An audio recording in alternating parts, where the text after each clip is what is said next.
I pledge myself to a new deal for the American people.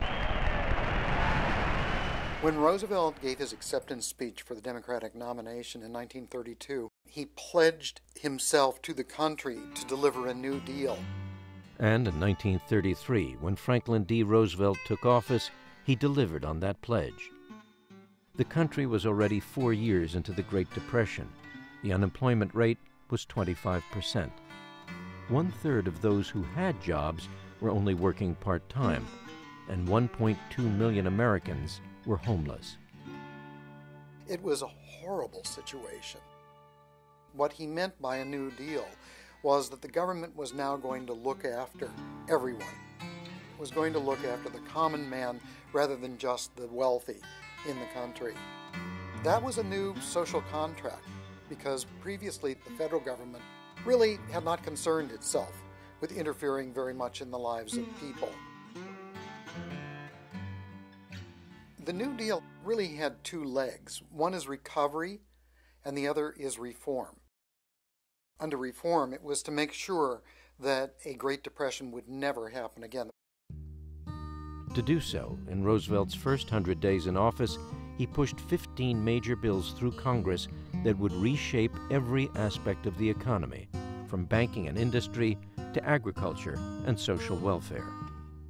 Recovery is to give people work, to give them back self-respect.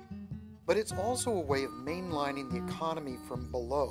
In order to get the economy going again, you needed to give people money. And that meant money from the federal government. But in return, they would do socially beneficial work to build up the country. Large-scale public works programs put Americans back to work. From creating public art to building bridges, airports, dams, post offices, and thousands of miles of road. But the programs were not free from criticism. Generally, the wealthy in the United States hated the New Deal and they hated Roosevelt. Money was being redistributed to everybody.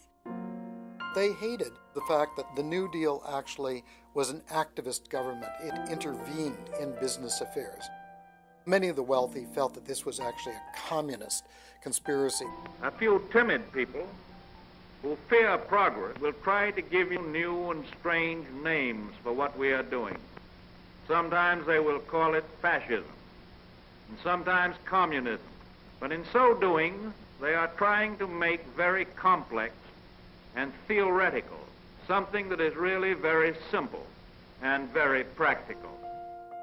Roosevelt's New Deal changed the very structure of American society. Before that, there was an enormous mass of poor people and a very small number of very wealthy people at the very top. It was largely the New Deal that guaranteed everybody certain rights, particularly to work, to organize in unions, and for living wages.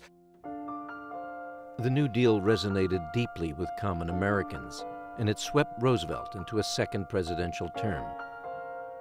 But it accomplished something much more profound than that. It was a radical social change, and to this day the social contract that lay at its core forms the scaffold upon which modern American society has been built.